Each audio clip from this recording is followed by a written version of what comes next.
சென்னை வண்ணாரப்பேட்டையில் பாபர் மசூதி இடிப்பு தினத்தை முன்னிட்டு வக்பு மற்றும் வழிபாட்டு உரிமையை காக்க வலியுறுத்தி எஸ்டிபிஐ கட்சி சார்பில் 500க்கும் மேற்பட்டோர் கலந்து கொண்டு மாபெரும் கண்டன ஆர்ப்பாட்டம் நடைபெற்றது. இந்த ஆர்ப்பாட்டத்தில் சிறப்பு அழைப்பாளர்களாக எஸ்டிபிஐ கட்சியின் மாநில தலைவர் நெல்லை முபாரக், விசிகவை சேர்ந்த சட்டமன்ற உறுப்பினர் எஸ் பாலாஜி ஆகியோர் கலந்து கொண்டு கோரிக்கைகளை வலியுறுத்தி கண்டன உரை நிகழ்த்தினர். பின்னர் செய்தியாளர்களுக்கு பேட்டியளித்த நெல்லை முபாரக் அவர்கள், மத்திய அரசு கொண்டு வந்துள்ள திருத்த மசோதா முஸ்லிம் சமூகத்தின் பாரம்பரிய உரிமைகளை பறிக்கும் முயற்சி என்று குற்றம் சாட்டினார். ஒன்றிய அரசு வாக்களித்தபடி எங்களது வழிபாட்டு உரிமை மீட்கப்பட வேண்டும். வக்ஃபு, எஸ்ஐஆர், என்ஆர்சி போன்ற கொடூர கருப்பு அடக்குமுறை சட்டங்கள் வாபஸ் பெறப்பட வேண்டும்.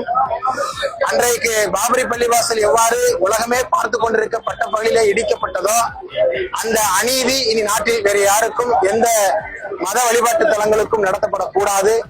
அதனைத் தொடர்ந்து இப்பொழுது ஒன்றிய பாசிச சக்திகள் குறிவைத்திருக்கிற ஷாஹி ஈஸ்ட் ஈத்கா மஸ்ஜித் போன்ற காசி மதுரா போன்ற பள்ளிகளை குறிவைத்திருக்கிற அதிலிருந்து அவை பாதுகாக்கப்பட வேண்டும் என்கிற முழக்கத்தோடு எஸ்டிபி நடத்தி கொண்டிருக்கிற இந்த மாபெரும் ஜனநாயக அறவழி போராட்டத்தின் வாயிலாக ஒன்றிய அரசு வக்ஃபு உரிமையை, வழிபாட்டு உரிமையை காத்துவிடுவதற்கான நடவடிக்கைகளை எடுத்திட வேண்டும் என்று நாங்கள் கேட்டுக்கொள்கிறோம்.